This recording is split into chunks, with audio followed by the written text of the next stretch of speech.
Baru berangkat. Media tim kamu nampak South. South. Oh, dia paling di atas tuh. Coba calling ke Albert nanti.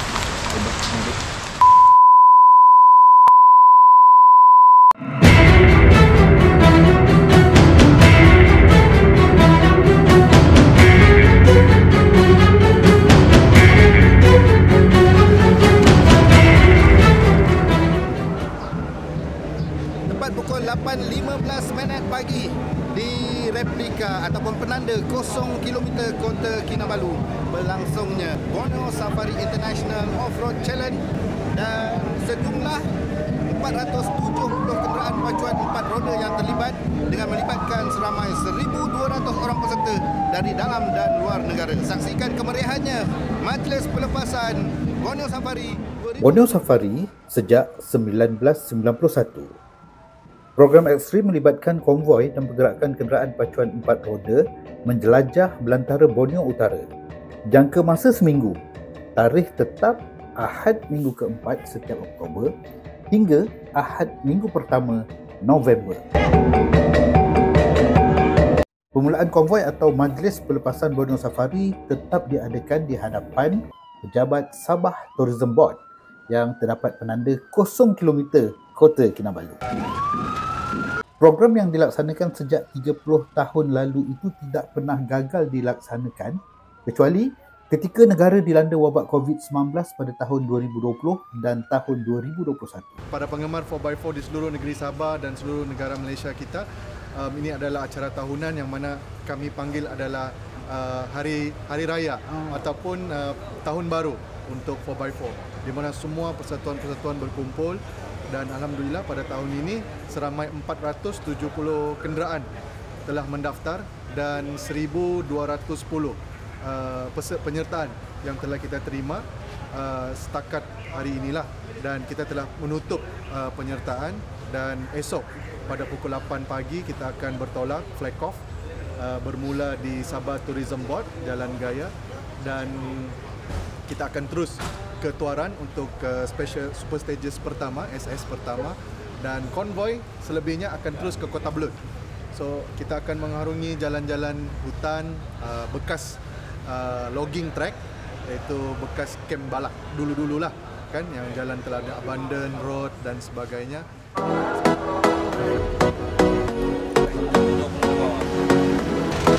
Dari Lawas. Hello from Australia.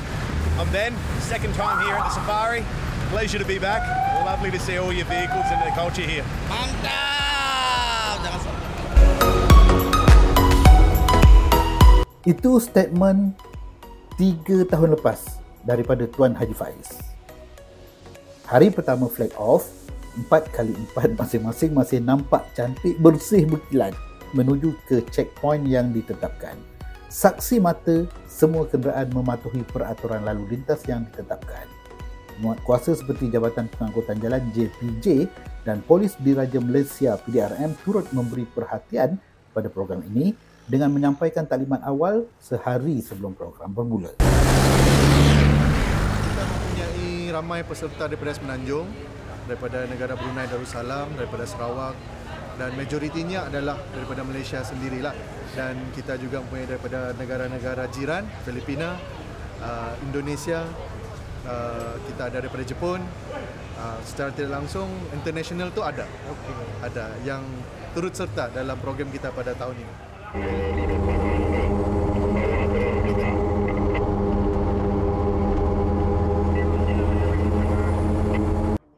Borneo Safari yang sudah masuk edisi ke-33 tahun 2025 ini sangat dikenali ramai, dan penyertaannya bukan sahaja dalam negara, malah peserta luar negara turut menyertainya.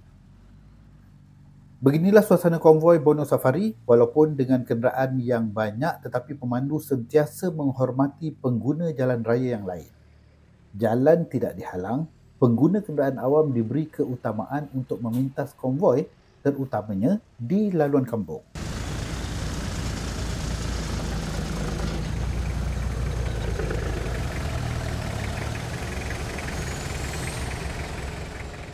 Dari Jalan Berturap, kini konvoi Borneo Safari sudah mula memasuki jalan kampung dan jalan ladang yang tidak sempurna. Namun, itu bukan masalah bagi mereka kerana itu yang dicari.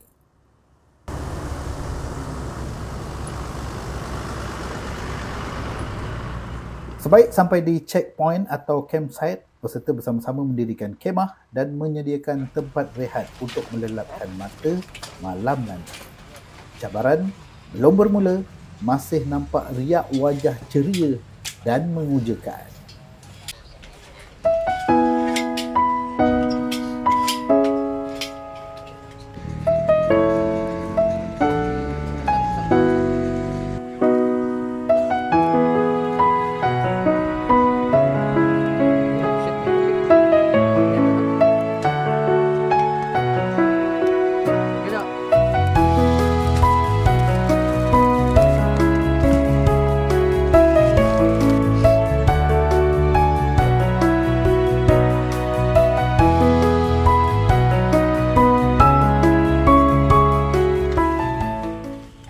Okey, apa episod seterusnya? Jangan skip, terus menonton Saksi Mata Borneo Safari Kisah Benar.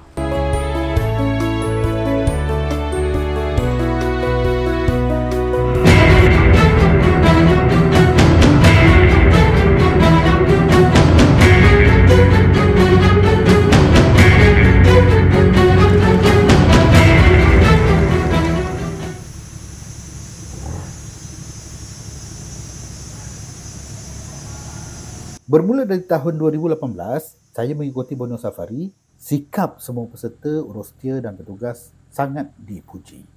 Datanglah apa jua cabaran di belantara, masing-masing sentiasa mengukir senyum, menguntung senyum dan menghormati antara satu sama lain. Tiap kali pegang steering, sikap manusia, pemandu boleh berubah 360 darjah. Bak kata orang, asal pegang steering, baran. Asal baran, pegang steering. Tapi, berbeza dengan pemandu dan co-driver Borneo Safari.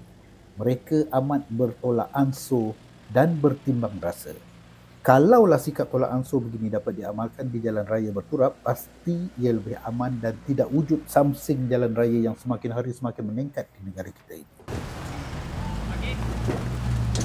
River crossing atau meredah sungai menjadi lumrah dan biasa bagi peserta.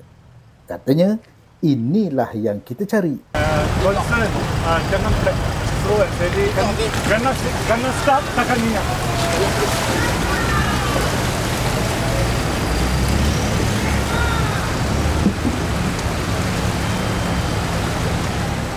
Tak semudah yang disangka. Skill perlu ada ketika memandu dengan merentas sungai yang airnya deras. Setiap tahun Borneo Safari diadakan di lokasi berbeza dan sudah pasti cabarannya juga tidak sama. Sebelum acara sebenar berlangsung, tim Ricky akan menjalankan tugas masing-masing.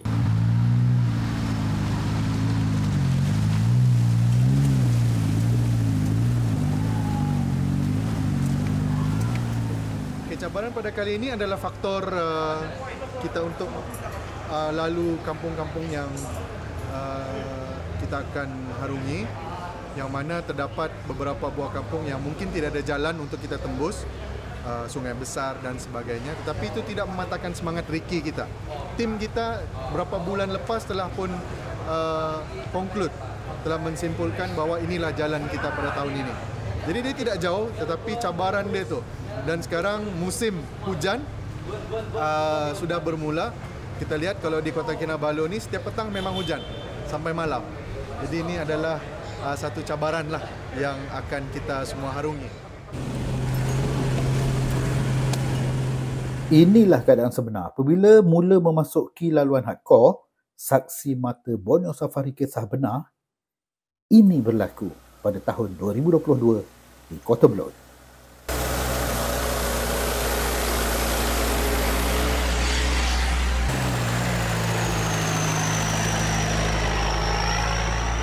Meluka diredah dengan jalan yang mulai lembab dan berlumpur.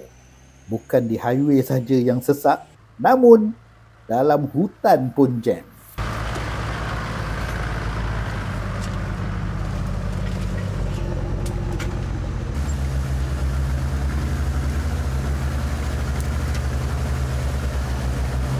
400 ke 500 kenderaan pacuan 4 roda meredah laluan yang sama, maka kesesakan berlaku dan tiada pilihan terpaksa membuka campsite. Saksi mata Borneo Safari kisah benar, tim kami berkemah di puncak bukit, jauh dari sumber air dan terdedah dengan kemungkinan ribut, memandangkan awan hitam mulai kelihatan. Okey, biasa terima info. Konvoi ada kopi juga kan? Chief media kasih info tadi. So pilihan bijak, bagus kita startlah cari tempat masing-masing. Toyota Inga, Isuzu Inga. Okey, begitu Pak. Ya, kopi. Kalau kamu mau pergi depan boleh juga nih.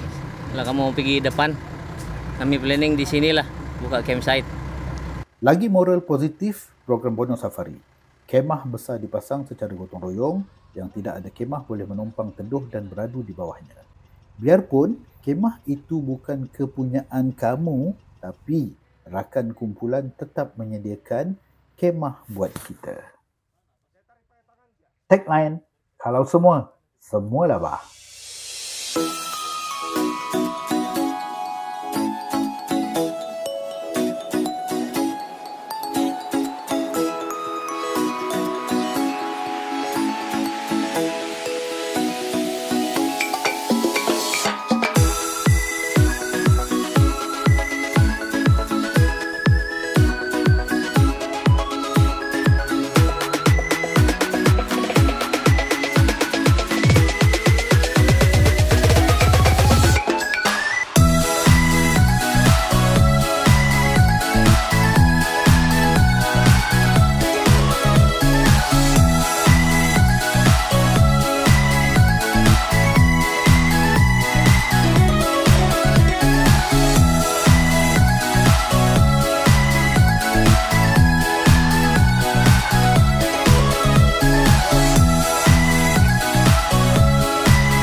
Terdapat jalan raya, ni bukan jalan raya ni, jalan ekstrim, jalan hardcore ni yang tak dapat diselesaikan. Antara masalah dia ada pokok tumbang dan terpaksa buat jambatan, dan beberapa laluan ekstrim yang tak boleh dilalui oleh peserta dan juga kenderaan 4x4. Jadi kami terpaksa berkemah di sini, di puncak bukit antara sungai apa tadi, lupa dah, untuk ke campsite yang kedua. Jadi sinilah tempat kami malam ni. Fokus.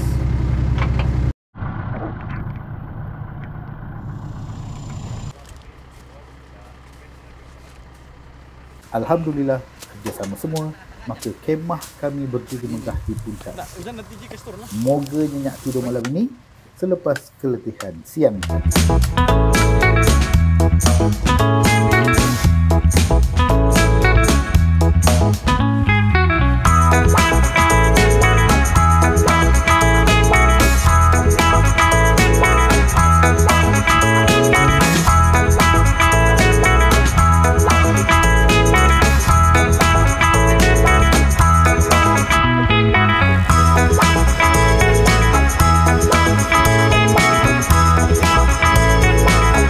Namun, belum pun lewat malam, ada cerita, ada kisah, ada kejadian, ada memori yang sukar dilupakan.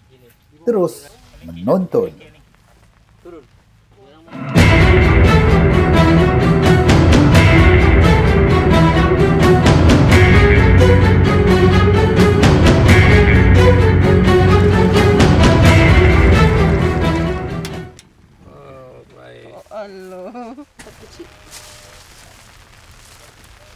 Belum lah. Nampak kah?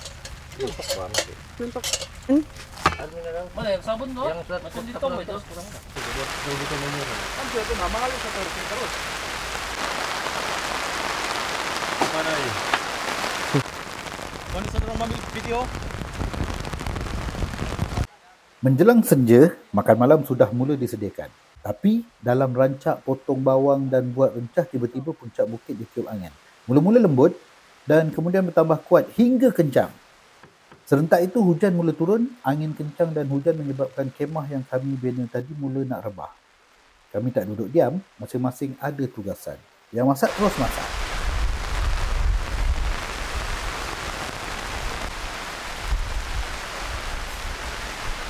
Ruang dia.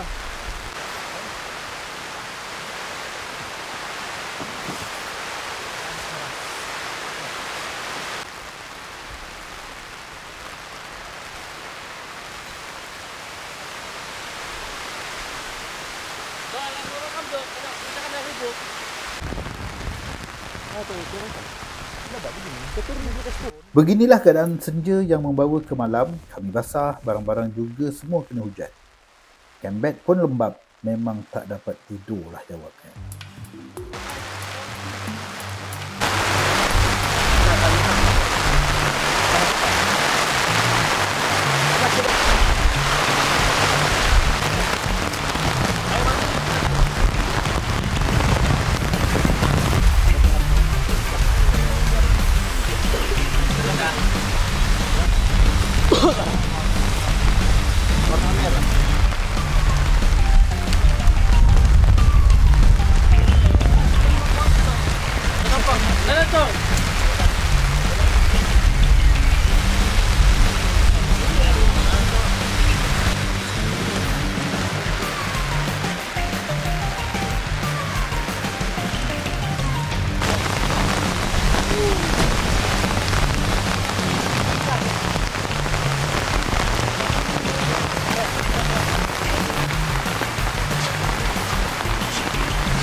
Sementara hujan reda, kami sembang-sembang pelbagai cerita. Seronoknya juga bersoal jawab dengan anak gadis dari Limbang Sarawak, Irene, yang bertugas sebagai juru audio media swasta yang membuat liputan sepanjang Borneo Safari tahun tersebut. Juga saya pun satu, sama-sama. Mereka Pak brother. Lagi-lagi, nama saya Irene dari Limbang Sarawak. Tugas saya hari ini, tugas saya Borneo Safari ini ialah audio man. Okey. Bapaknya mau Borneo Safari ataupun Oh, saya first time join Borneo Safari. Tahu Borneo Safari ni macam mana? You tahu dari website ke, dari tahu Mana kau jauh? ataupun you memang minat 4x4? Sebelum ni saya tak pernah dengan Borneo Safari, tapi I ada satu kerja yang shoot satu reality show di Borneo Safari. Lepas tu I research, I rasa 4x4 dia sangat interesting. Lepas tu I orang pun macam outgoing lah, suka adventure, camping. Lepas tu I rasa Borneo Safari ni dia macam extreme sport, adventure. Lepas tu pergi hutan tu sangat interesting. So saya first time join ni lah. Itu you punya imagine macam tu.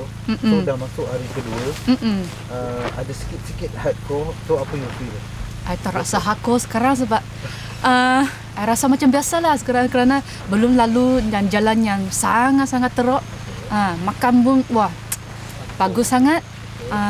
Tidur pun boleh lah, biasalah. Tapi asalnya makanan good, orang yang best. Lepas tu itu rasa macam meriah lah semua. So I memang suka macam ni, macam team semua. Tu boleh. Dengan geng-geng 4x4 ni kan, you tengok kita lah lagi ke perempuan ke, kaum ke, bangsa ke, apa semua, dia punya relationship tu macam mana? Saya rasa kami macam, walaupun kami macam asing kan macam satu tim, tapi masa saya jalan dari yang belakang pergi depan, semua orang macam hai, walaupun tak kenal, tapi macam kawan lama. Macam kena sudah lama-lama sudah, tapi sebenarnya tidak. Lepas tu I orang Sarawak kan, saya pun macam sudah biasa cakap bahasa macam saya cakap bah. Saya ada slang bah, tapi orang Selangor kawan saya dia tak tahu. So masa saya balik Borneo Safari, saya macam sudah biasa lah. Bah boleh. Macam semua kenal lah. Lepas tu orang semua best makan. Macam tadi mereka belanja saya makan, belanja saya minum. Wah, macam kawan-kawan sudah kenal lama sudah. So saya feel, saya rasa macam best lah, macam balik rumah. Lepas tu kena kawan lama. Audio man pula macam mana dari support kawan-kawan dengan team production tak boleh? Sebagai audio man untuk support semua, saya rasa sangat hardcore lah, kerana saya tengok semua kawan saya macam lari, lepas tu nak merangkam. Walaupun saya tak lari lah kerana saya audio mah, saya tak payah lari. Tapi saya rasa gembira lah kerana boleh join macam extreme sport macam ini. Lepas tu boleh kenal semua orang yang dari different tempat lah. So kalau ada peluang untuk next, macam mana? Lu mau pergi ke atau rasa macam kalau next time I mesti join as team, bukan as kerja. Kalau next time I rasa I nak join as a team lah. Kalau ada kawan yang boleh drive 4x4, lepas tu I pun rasa I nak belajar macam mana drive 4x4. Walaupun rumah saya ada 4x4, tapi biasa kami tak guna gear neutral saja. Tapi sebab I tak tahu macam mana drive high dengan low. So next time I nak drive as a team, lepas tu belajar macam mana drive 4x4 untuk cross river, cross hutan, cross dan tempat yang jalan yang tak baik. Itu. Yes. Okay.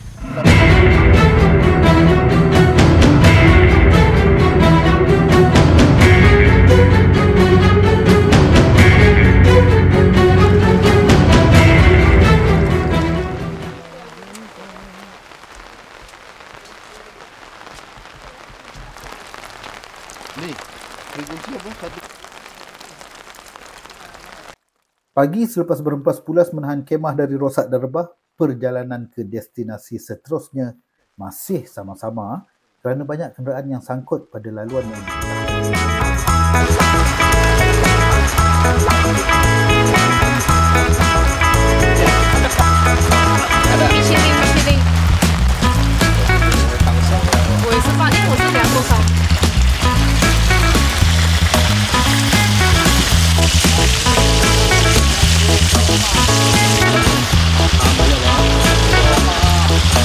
sedap dimakan dan sejuk.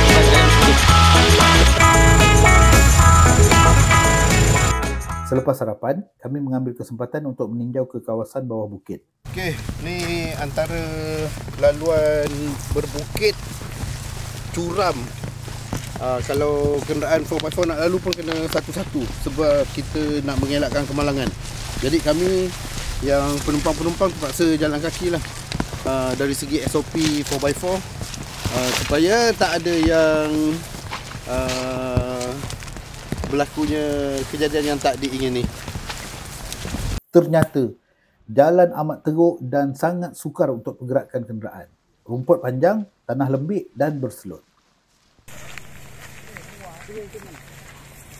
Laju juga kamu Takut nanti terkali lah semua.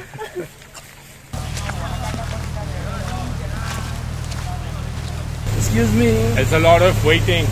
Okay. Traffic jam. Ada lagi laluan yang kalau kita tengok memang tak boleh naik lah ni. Tapi tak tahulah. Bila dah sampai sini ada tim yang dah lepas. Tu bukit atas lagi. Tu bukit kita nak daki. InsyaAllah semua boleh. No road, no problem.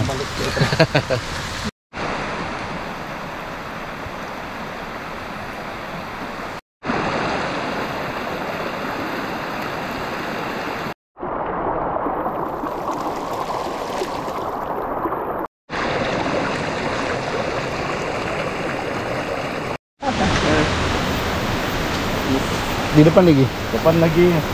Pak tu lah. Tak. Ada kereta.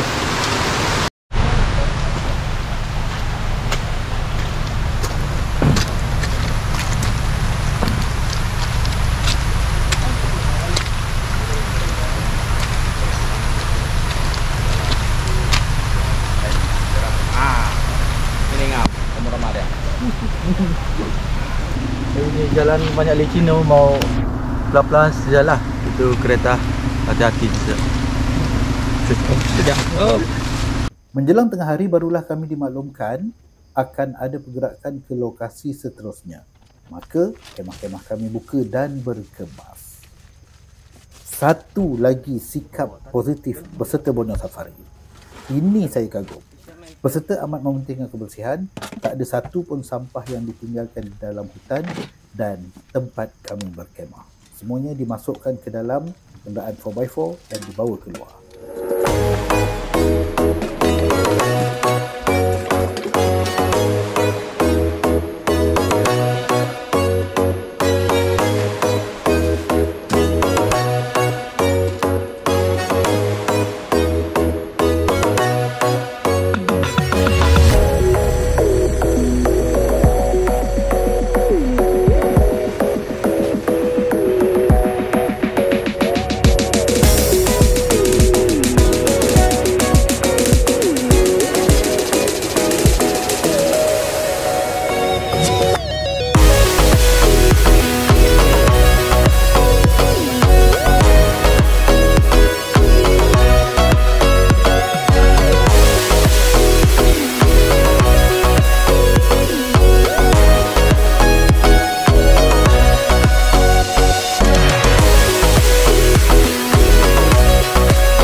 Banyak lagi yang saya nak kongsi, jadi jangan lupa tonton video berikutnya dalam Saksi Mata Borneo Safari Kisah Benar Part 2.